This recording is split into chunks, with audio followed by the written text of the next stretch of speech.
Well, kia ora, everyone. Thank you for joining us. We've just got a little, well, I wouldn't say hiccup, but Claire's just moving to see if she can find a quieter space. So, but welcome everybody. Kia ora, ko Craig Young Tokoinga. I'm the CEO of TUANZ. If I haven't met you before, today we're really fortunate to be doing a webinar around a bit of a new topic for us, I suppose. But, you know, as we look at our theme of education to employment, it's important that we start thinking about right through from the beginning of one of our future employees' life cycle, right back at schools. And I'm really pleased today to have two amazing people with us.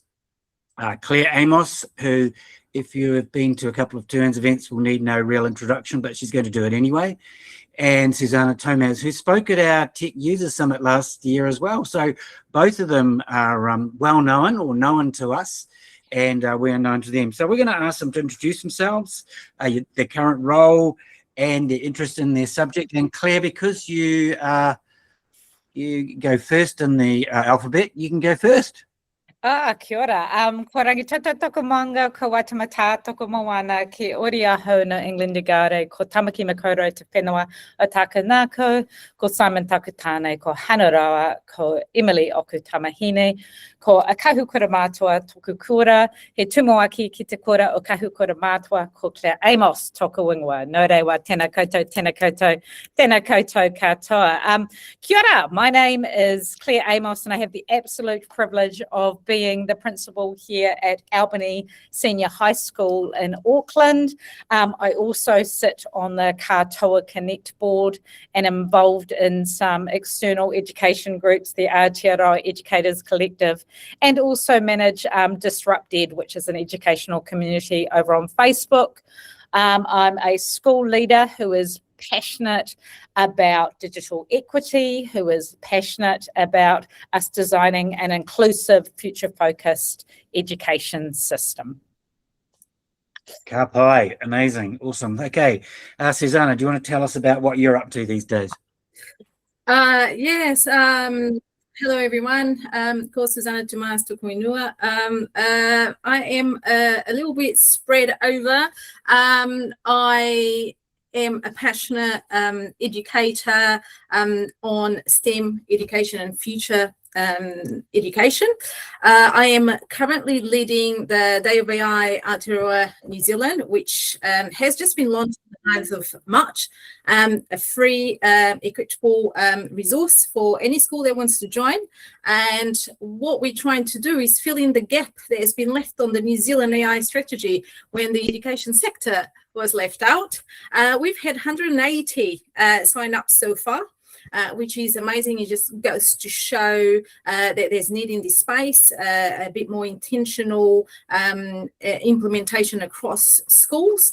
A little bit more about myself. I'm the Director of Futures Education and AI Strategy at Westlake Girls High School, where I implement whole school AI integration. I'm also internationally linked to the International Research Centre for Artificial Intelligence, which is based in Slovenia, and I'm also a global mentor for educators across Asia and Europe through the Asia European Foundation.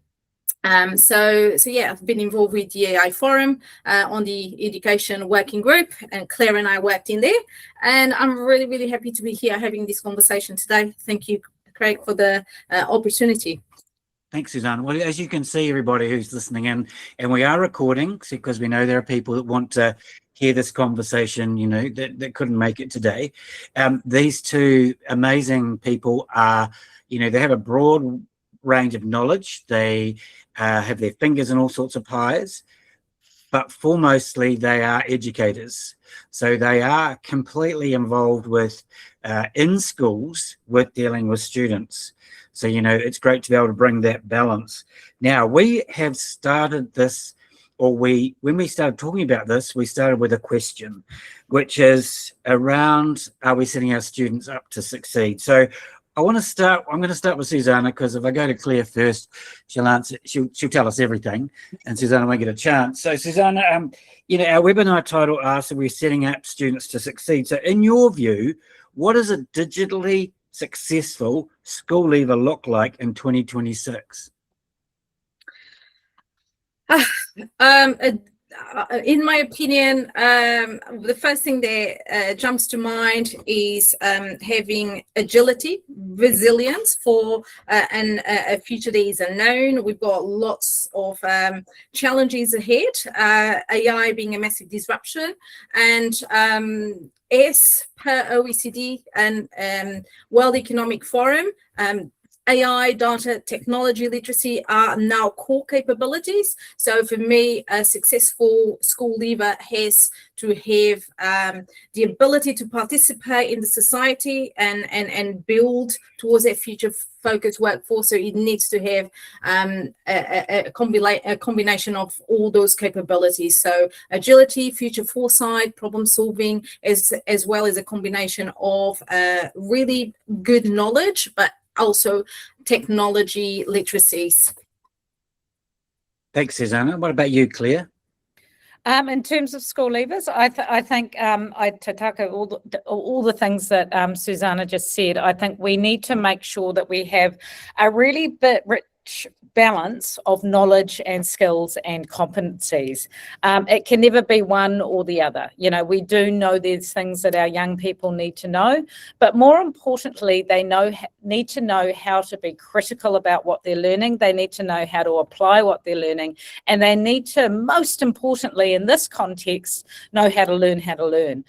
Because what we're finding right now, particularly in this digital space, is the biggest skill set we can give our young people is that critical thinking and that ability to actually be able to learn and engage critically, and recognize that they're going to constantly need to have to unlearn and relearn and challenge the information that's out there and understand you know, what is actually reliable, what is important, because as we know, you know, knowledge is freely available. I don't think that means we don't teach knowledge, though. Like, I do think we have to find that balance of having a sort of a body of knowledge that is culturally located in Aotearoa. And one of our biggest challenges at the moment is that it feels like we're potentially recolonizing our curriculum documents and actually taking it back to knowledge rich at the expense of a balance of knowledge and skills and competencies. It's always got to be both and. Look, I'm going to ask you a question, just because I know that there'll be people on this call that don't understand that Albany Senior is a senior high school and it's slightly different the way it does things. So can you, in a 2 or 3 minute slot, just tell us a little bit more about Albany Senior? So Albany Senior High School opened up in 2009. We are a senior-only modern learning environment state school on the North Shore in Auckland. So that means we are funded as a state school, but we are senior, which means we only have year 11s, 12s and 13. And we are a physical modern learning environment. So it looks more like a university or a, you know, a Google sort of business place than it does a traditional high school. And we have 3 parts to our curriculum. So our young people do 5 subjects. Then they also have a dedicated day to doing large-scale, long-term impact projects where they work with business and industry and community partners to do design thinking and agile methodologies to set them up for tertiary and the world of work. So that's a whole day on a Wednesday.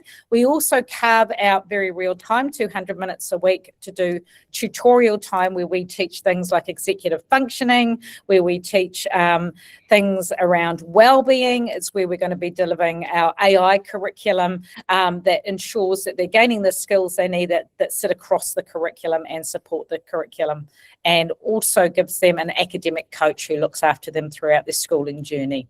And we're mufti, so we do look like a different kind of school.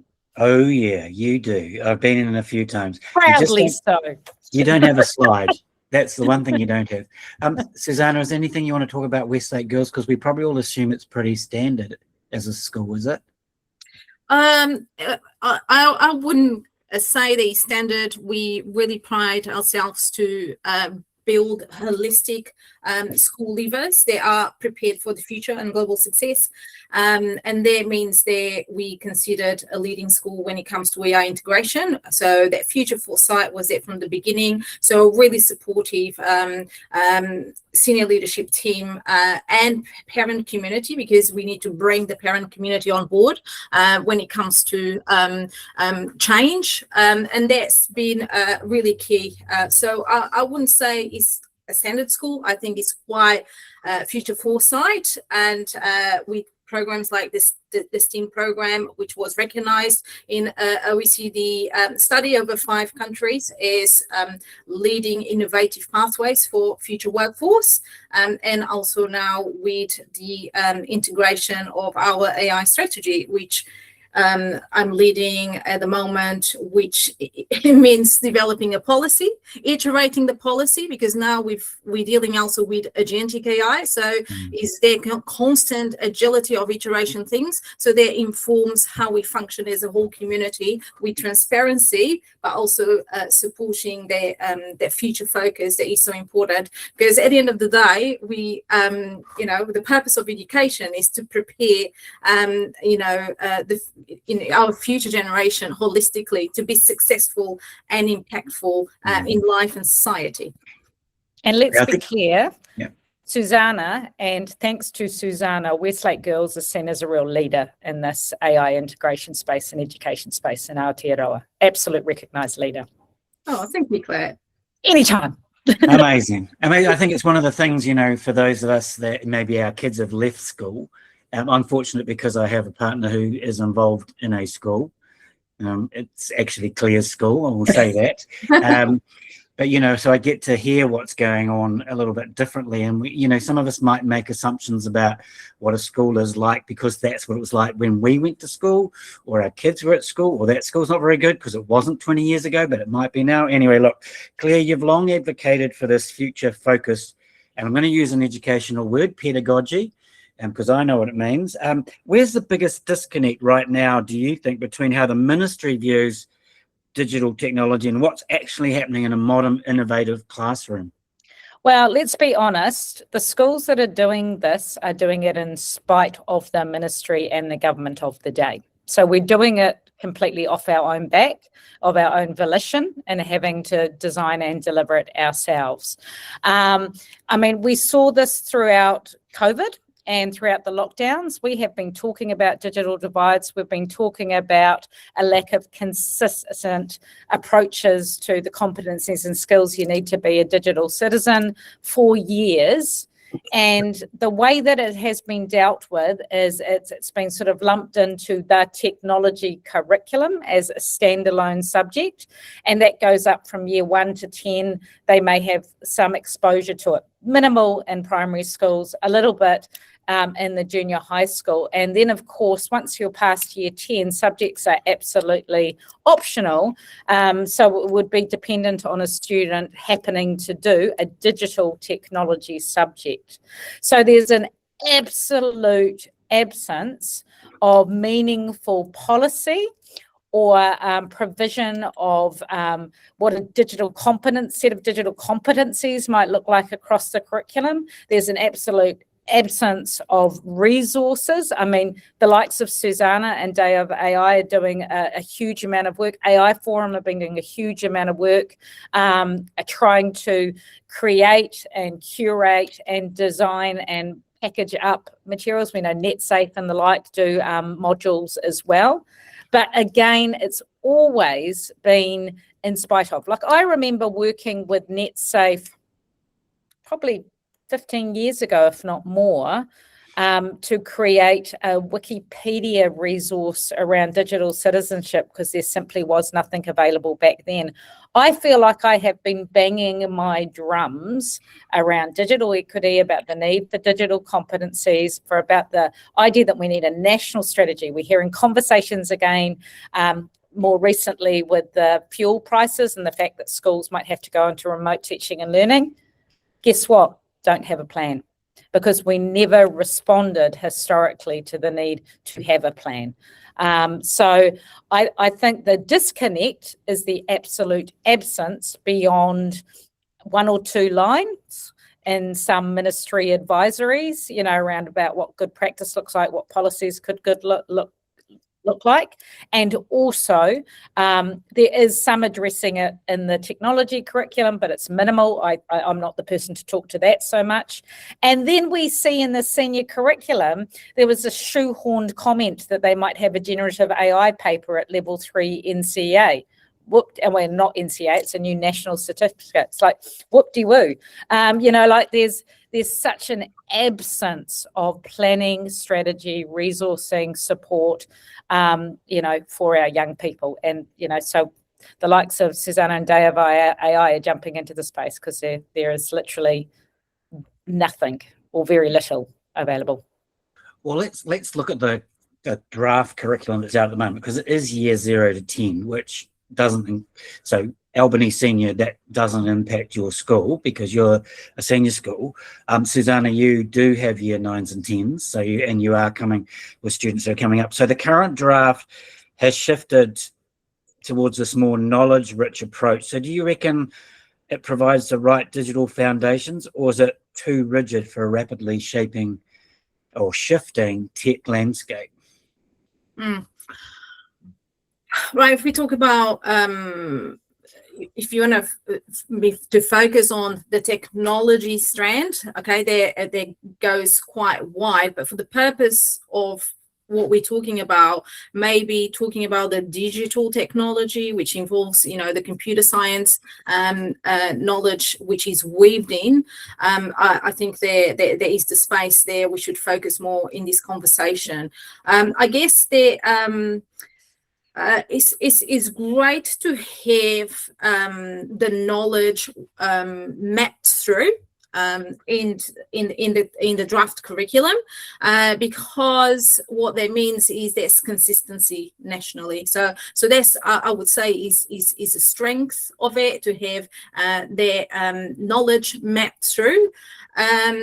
There's 2 main concerns that I have got. So I'll talk about AI in a second, but if we look at in particularly year 9 and 10 is when AI is introduced into the digital technology curriculum. My concern is that obviously sits in the digital technology strand, which is one of 5 strands. And at the moment, schools are encouraged to select 2 of those 5 strands, and that's compulsory. So that means that, to me, there's alarm bells in terms of equity straight away. So if I'm a rural school, I have not got the infrastructure in terms of teachers to deliver the digital technology, I might go for one of the other technologies. So the question of being an elective, it means there is not really building their equity, access, and preparation. And if we think about digital literacy as being fundamental for the future, for now, really, and having that being elected is a concern of mine. The other concern is the time allowance. So at the moment, as it stands, I know, and I do encourage people to put in through the consultation their feedback. What worries me is the time which limits their play, their inquiry, the development and consolidation of the learning. So it's really, really knowledge heavy. I'm concerned how that might take away or decrease the time that is needed to really create and innovate when it comes to outcomes. So at the moment, we're looking at an hour, roughly, works out an hour a week. So thinking about that is important, because we need to ensure that it allows for that. And also the cross-disciplinary aspect of the curriculum now that is being siloed is also a concern of mine. So, for example, the STEAM program, which is really future focused, relies on subjects not being siloed, where we can because let's be honest, the reality, especially with the disruption of AI, is interdisciplinary. So that's a concern of mine, and seeing the AI there is good, intentionally introduced in Year 9 and 10, but I do think it worries me that we're missing a really big opportunity through this curriculum refresh to integrate it interdisciplinary, because let's be honest, through maths you can teach AI bias, because you need to learn about data sets, quality of data sets, and that's maths, right? When you talk about misinformation, disinformation, which is affecting us with what is going on around geopolitically way in the world, if we talk about disinformation and misinformation, that kind of aligns with English and literacy. So that's my concern, is how much are we compromising the time for project-based learning, for problem solving, for that critical evaluation, because of the knowledge-rich focus taking so much of the time. I'm going to throw a question. Just while I remember, if you are participating, you can put a question in the Q&A or chuck it in the chat. I'll keep an eye on both of them. I noticed 1 or 2 comments coming through. I'm going to chuck a question, and I'll go to Claire first because I know she's quick on her feet. The current draft of the curriculum has students being unplugged in the classroom until about year 4 or 5. I can't remember exactly where now, but that means no devices in the classroom. As an educator, and I know, okay, you're senior school, but do you have a thought on that? I absolutely do. And I think anything too definitive is absolutely limited. I often talk about the braided river, and I've been using that analogy more and more in recent months, where we need to design for online and offline learning explicitly, because there's a role for both of them. And you only have to look to the data that comes out of the Manaiakalani cluster as to how they have elevated literacy and numeracy learning and skill building through the smart use of their devices. I do not believe that very young children or any students should be on their devices all day, every day. But I absolutely believe that from day one, all our young people, both at school and at home, need access to devices and to the internet, because we need it as a means of equity.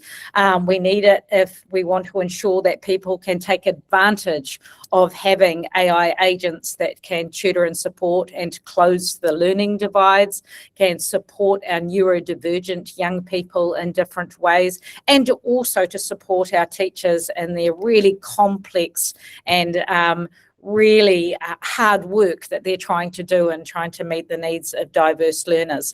So my answer is that we always need to be designing for online and offline learning. So absolutely upskill our young people, but also understand what really good democratic and Socratic learning looks like, that is offline and face-to-face, and that we're getting outside and we're playing and we're communing with nature, and all of those great things that we know is really important as well. Do you have a view, Susanna?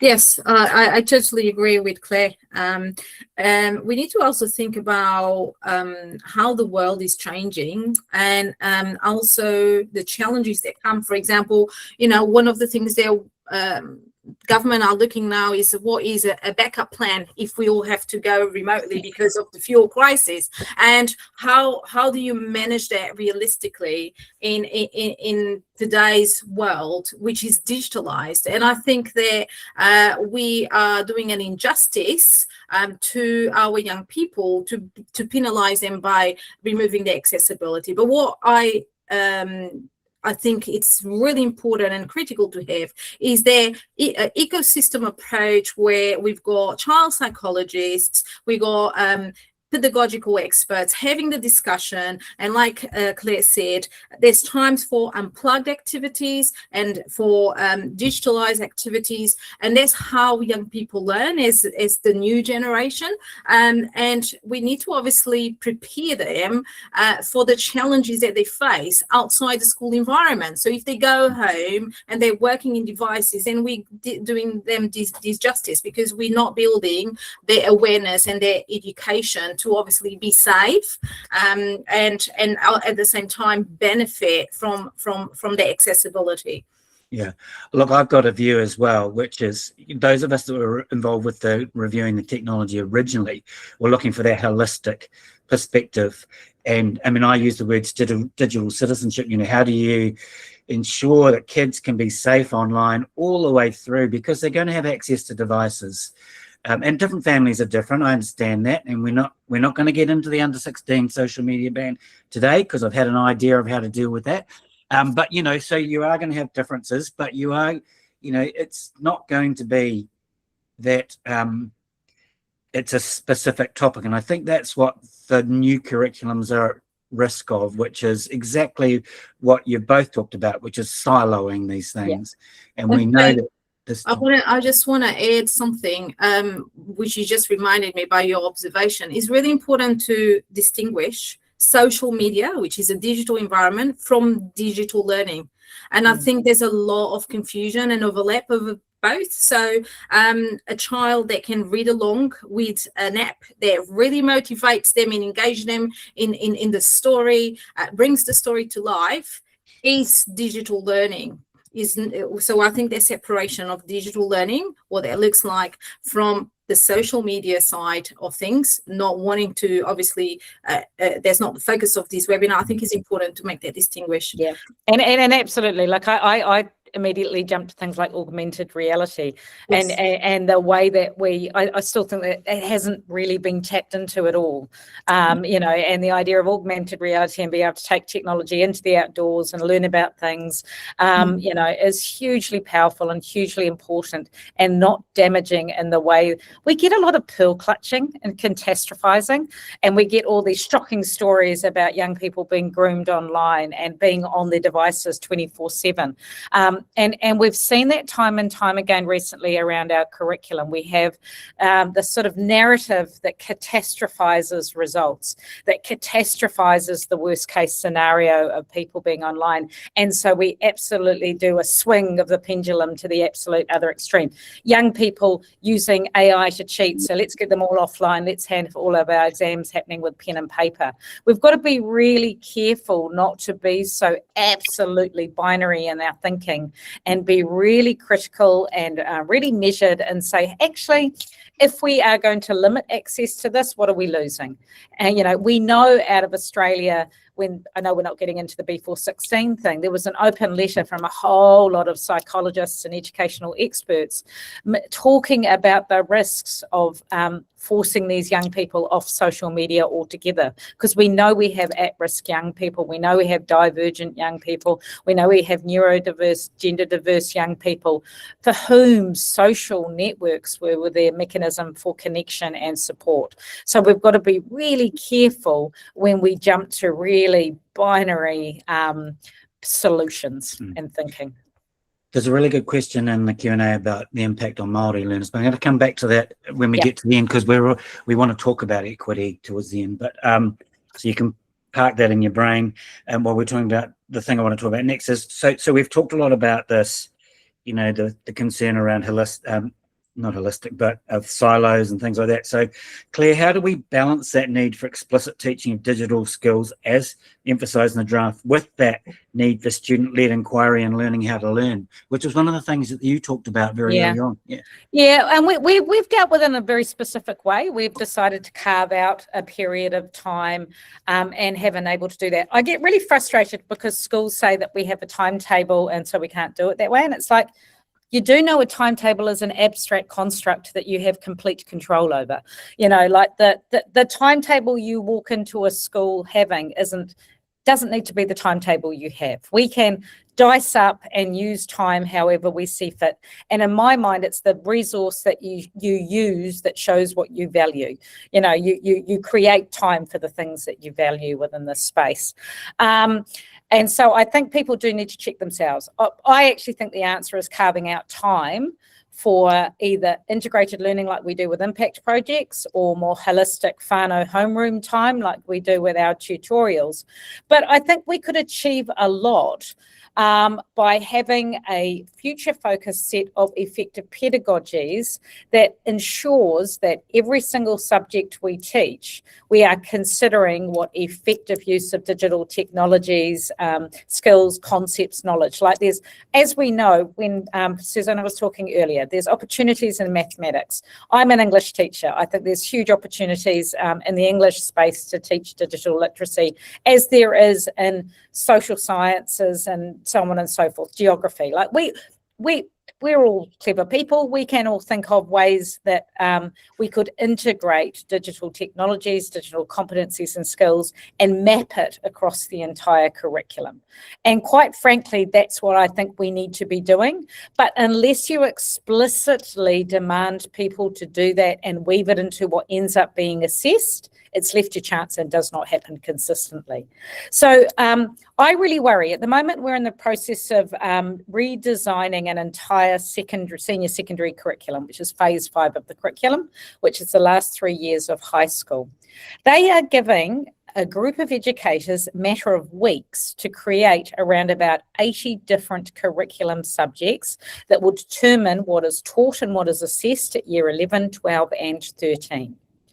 And they are basing it on a very sort of UK, Nick Gibbs, knowledge-rich, standardised, prescribed syllabus model of what a good curriculum looks like, i.e. they want to be reassured that every student learns the whole subject from beginning to end in the same sequence as every other school in the country. So every student will be doing the same thing. This really worries me, because if we were doing this in a time where we were taking the time and ensuring that the right experts were involved, and we were co-designing this with Māori for an Aotearoa sort of context, and we were ensuring the experts like Susanna, like the leaders across the country in all of these respective subjects, were given the supports and the mechanisms to weave in these digital technologies and these digital competencies into the curriculum design, and ergo into what we then assess within those curriculum areas. That would be the most effective thing to do. But do you know what? They're not going to do it, because they have a timeline. We have a government and a minister who has a set of KPIs. They want to show that they have transformed the entire system in a matter of about 2 years. So they're going to do it quick. They're going to work smarter. They're going to defer to silver bullet, simplistic, standardized solutions. And it's going to set us back 30 years. So I'm really concerned about the space that we're at. This whole idea of having to work at pace to change, like we've got an entire qualification system that is being thrown out and a whole new one airdropped in the space of a couple of years. No one asked for that. You know, we could be refining and revising the curriculum documents we have. We could be refining and revising the assessment framework that we have. And we could be doing it through the lens of a 21st century learner who needs to be digitally competent. You know, if we were willing to do things slowly and meaningfully and co-design with the right experts, we could be achieving so much more. Instead, I think we're going to throw out a really creative, flexible curriculum and assessment framework in favour of a standardised, locked-down, narrow new curriculum and assessment framework, and it is going to take us back to the 1980s. I feel quite strongly about this. You might not have noticed. Yeah, I was going to say, tell us what you really mean. Yeah, you really do. I have some thoughts. I feel better now, thanks. I mean, yeah, Kaya, it's really important because, and yeah, I want to add what the guidance, the international recommendations for futures education are, and we look at organizations like the OECD, which is just review the AI framework, and the UNESCO AI competencies framework, the World Economic Forum, which really looks at where the skills lie for future, what are the most needed skills, and I really truly agree that having the foundational knowledge is really important for the application. But we also need to be mindful that we're in a world where AI can do the low level skills really well now. So it's really the international recommendations is around the complete redesigning of the education system to align to their disruption. We've got agentic AI on the scene. So a knowledge-rich curriculum needs to be paired with opportunities for interdisciplinary application, the transfer of that knowledge, and into unfamiliar and complex challenges like geopolitical challenges, like climate change, and that is not siloed. I mean, you need to look at the interdisciplinary impact that those things have. So my concern is how what we're doing is the opportunity to really align to those international recommendations, and the risk of missing the opportunity to do that at such a crucial time. And again, we in the AI space, what worries me the most is that schools are being left to navigate. There's no really strong directive coming at the moment. And when I speak to principals, teachers, it's a little bit like the Wild West. And the risk is where the gap exists, which is, I mean, our pilot study for the Day of AI, which was done by NZCR, points out that 92% of the students in our 9 pilot schools were using AI, and 0% of teachers had training. So that means that they're using AI and navigating totally blinded. And that, to me, it's a big concern. And that's why, with a lot of in-kind support, we've obviously developed the Day of AI. It's just a starting point, because we're talking about 4 foundational lessons, but we're going to miss the boat in the curriculum, and this is the timing. I've got a little story that sort of sits alongside that, is that, and I don't want to pick on politicians, but I spoke to the AI caucus in Parliament about this time last year, and there was only about 4 or 5 people turned up, and it was like, really, this is such an important change and driving technology, that wouldn't you really want to know a lot more about it, because it's going to impact so much stuff. I was going to ask you specifically about the curriculum, Susanna, about how you integrate it, but I think you've covered it a lot, unless there's anything else you want to say about how we do, or what would you do to make sure there was enough weight to AI literacy in there? I mean, at the moment, as it stands, it's going to be left to individual schools, individual teachers to do that. And that obviously does not build the equity piece for me. AI needs to be integrated. I don't know what to say. What I can suggest is in your reviews that you put for the consultation, just you understand the challenges in the workforce, because you are living it. So building talent starts, the future workforce is sitting in the classrooms. My year 9s will be school leavers in 2031. So what can you put in from your perspective, understanding the challenges of what we need to do in the education system, and put those reviews forward through that perspective into the consultation.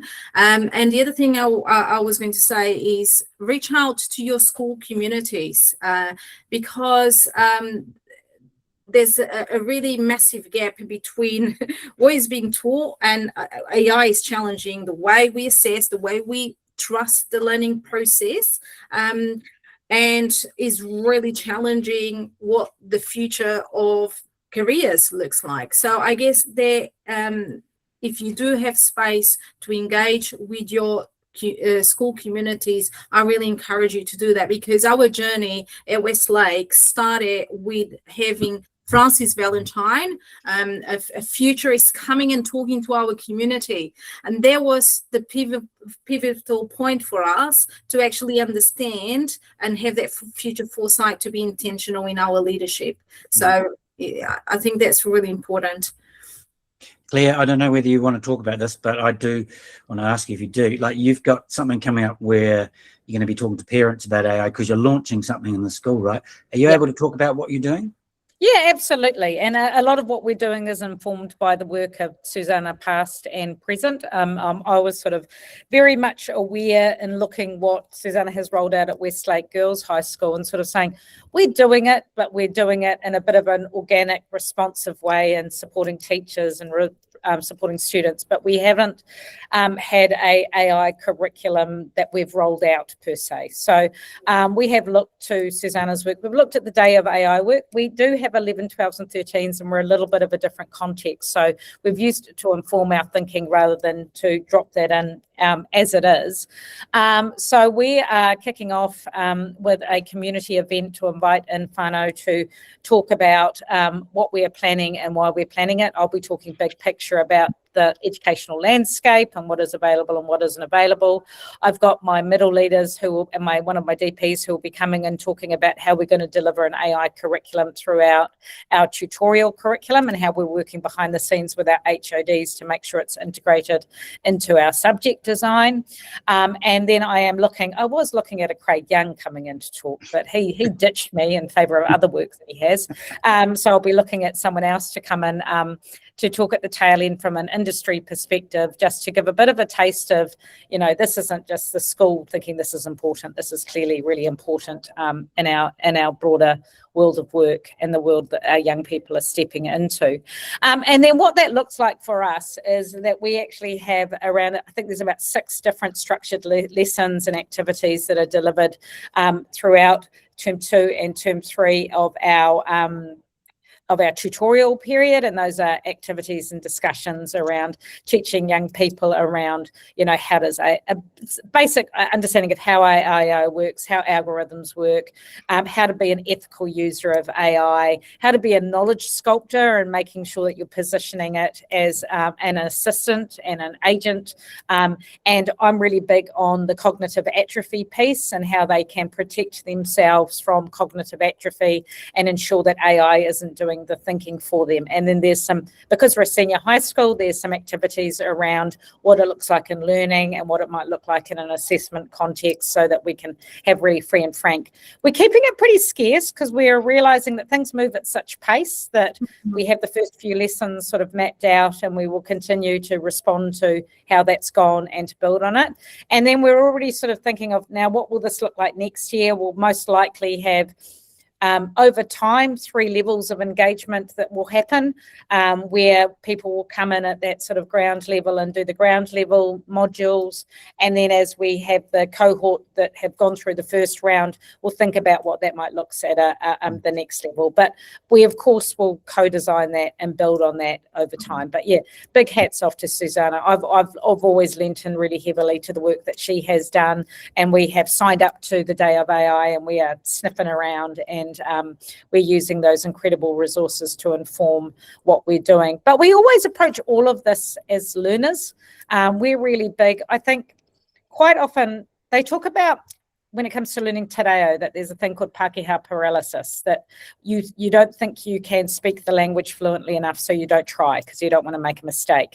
And I think we are seeing people having that sort of AI or digital paralysis where they don't feel like they're on top of the subject. So rather not touch it, rather than do something and it be, incorrect or whatever. I'm a huge believer that you just need to do it. You need to get on and do it. You need to upskill yourselves. You need to invest in upskilling your teams, and then make a plan to start rolling it out with the understanding that we're going to be learning and relearning and changing. I don't believe anything that we teach this year will look the same next year, because AI will have changed so much.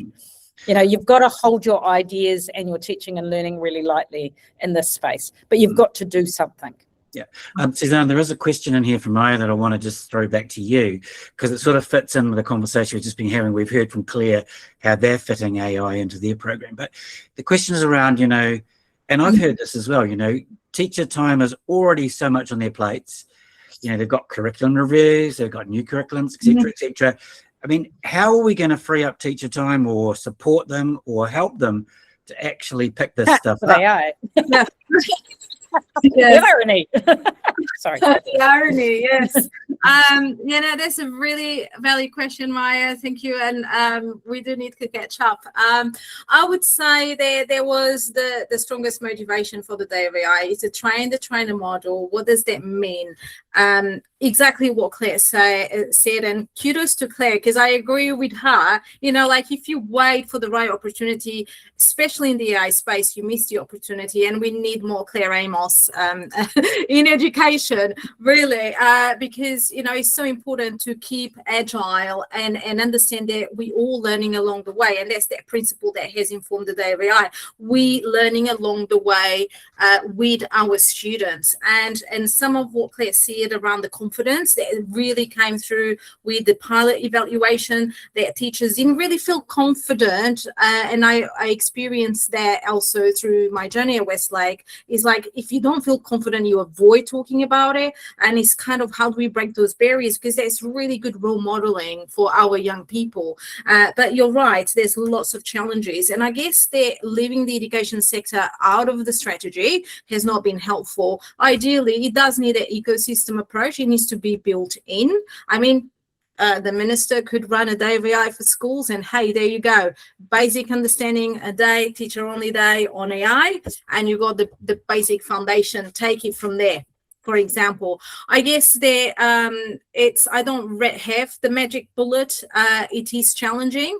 The only thing I say to my teachers is, for you to gain time, you need to invest time, and so the challenge here is, with models like the Day of AI, you got a kit in the box ready to go into your lesson. You're learning along the way, and there is a model that has worked in internationally. I mean, Day of AI is in 175 countries, and Day of AI Australia has now, since inception in 2022, reached 100,000 students. So it's a model that works, and I guess that it's not perfect, but is a really good way of dealing with that challenge around time for our teachers. Cool. I want to finish up with the penultimate question around, how do we ensure that digital success isn't just a privilege for students in high decile urban schools? And let's bring that question in around, how does this impact particularly Māori, Pacifica? We can talk about low socioeconomic, we can talk about rural. So Claire, what are you thinking about that to make sure it's not just in schools in high decile areas? Well, not that deciles count anymore anyway, but no, yeah, but yeah. So sort of, you're talking about the high equity index schools, which is what we used to refer to as low decile. It's a real challenge, and it's a real challenge because we haven't frickin' closed the digital divide. We got to a point. Nikki Kay led an amazing amount of work with Network for Learning to make sure that all schools had free, reliable access to the internet, and that has rolled out beautifully. So all of our schools, and if they can't get internet, they can get satellite support and so on and so forth. So I think there's one or two schools, few rural schools that still struggle, but for the most part, we have solved that. Over time, they actually did some activities to look at ways to access the internet from home. So sort of families and communities having hotspots and access to the internet, which took away that digital divide issue of access to reliable Wi-Fi at home, because there's massive inequities in terms of access to the internet beyond the school gate. And we do need to think about 24/7 access. And then we've got the access to a digital device. In New Zealand, it is a bring your own device by default. We have the likes of Manaya Kalani, who have got clusters with schools up and down the country, who have worked incredibly hard with external partners to try and find affordable models to, for the sake of a couple of dollars a week, they can have a Chromebook. That may have changed by now. I'm talking about old figures. But they have set up different mechanisms and models to enable students from those high equity index schools to all have reliable access to a device. Because one thing that we know, even in what would be deemed a traditionally high decile school, we have a number of students who do not have access to their own device. We provide it to them. Some we provide just in school hours, some that we provide for whole term time. Again, like everything else, it's been left to the school. So for a lot of schools where they're already stretched, resource-wise, whatever, they are not accessing, they're not able to do those things, and so they simply don't have access to digital tools. They resort to pen and paper or shared devices and what have you. And that impacts our tauira Māori directly. There is huge amounts of data in the digital equity space to say that our Māori and Pacifica families are absolutely overrepresented in not having access to their own device and not having access to secure, safe, reliable internet access at home. We also see in the secondary space there's a massive fall off in Māori and Pacifica students taking STEM subjects. There are regular reports that come out from the ministry so we can track that information. So we're not getting those young people upskilled and into those pathways and futures because they don't see themselves in those spaces for a whole number of different reasons. We also have digital first co-requisites now at year 9 and 10 or year 11. It's the qualification they have to gain in literacy, so reading and writing and numeracy, in order to gain any kind of external certificate at the moment. Those are digital first assessments. So those young people are expected to go online and take high stakes tests. And if they do not have access to those digital tools and they have not grown up and had access to those digital competencies and skills in those years leading up to that, they're absolutely on a back foot. So they are actually being impacted in such a way where they're not even accessing any of NCEA because there's that stumbling block that is fundamentally a digital stumbling block. And then we of course have all of the data that shows the difference between those students who do their assessments digitally versus those who do it on pen and paper. There's huge gaps and huge barriers. And in terms of this proposal, well, it's now confirmed, this plan to change NCEA with a national certificate in education, there were cabinet papers that came out that explicitly pointed out that Māori and Pacifica learners were going to be impacted and most likely go back in terms of their performance, at least in the shorter term, because of the radical standardisation and the changes and the lockdowns that they were going to do. And I'm just heartbroken and frustrated that we would roll out changes that will actually probably negatively impact our most at risk. I'm a huge believer in focusing on substantive, equitable outcomes. And you don't do that by a standard one-size-fits-all. You do that by actually unapologetically over-resourcing those most at risk and those most in need. And you do that by closing the digital divide. I want to pick up just quickly on your comment you made around, the drop-off with Māori and Pacifica students doing STEM. And those of you that are listening, and, if you haven't seen the report we did at the end of last year with our Te Ara Hihiko pilot with Pukekohe High School and 10 students down there. There's some really interesting learnings on why that's the case and why students, or particularly Māori and Pacifica, aren't looking at careers in digital technology. And it's not necessarily what we think it is, which is they think it's not cool. It's all around access and the whānau pressures, but also around the support that they don't see them getting when they get into the organisations. So we've only got a little bit of time left. I have found there is a 30-second, you can put on a counter in here, a timer, because my last question to you both, and I set this up with you, is I'm going to give you a chance to have a 30-second answer to the question, and I'm going to try this timer and see if it works. 30-second question. If you could add one mandatory, and I'll go to you, Susanna, first, one mandatory digital life skill to the New Zealand curriculum today, what would it be? Oh my God, one mandatory skill. I would say technology literacies is mandatory, which obviously infers AI. And by that I mean the whole package, you know, understanding what it is, how it creates things, and how to be responsible in its use, and responsibly use and learn this. That's your 30 seconds. Right. See if I can reset it. No pressure, Claire. No, it's because I haven't used the tool before. I reckon Okay, mine's Claire, 10 you've got seconds. 30 seconds now. What's your answer to the question? I would look at creating something called being a digital critical thinker, because I think at the heart of all of this is critical thinking skills, and our young people understanding what that means in a digital context, because I think it would enable them to teach themselves to use it effectively, but also teach them to be ethical, mindful users of digital technologies.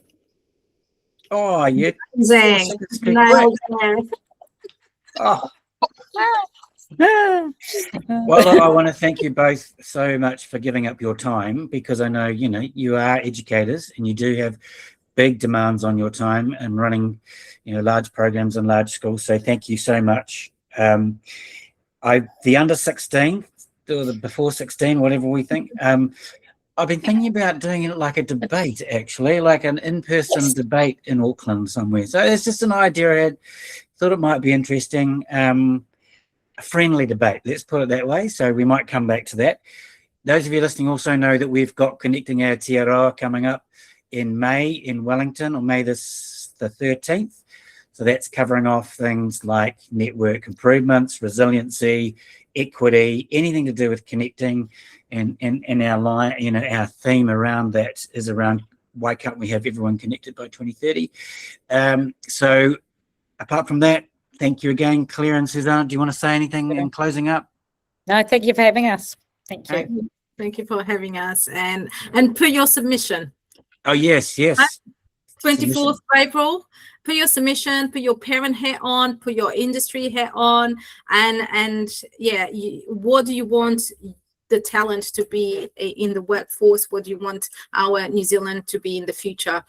Go and join the school board as well, because your voice matters in that space. Give you a soapbox and away you go. Thank you so much. Ka kite, everybody. Okay.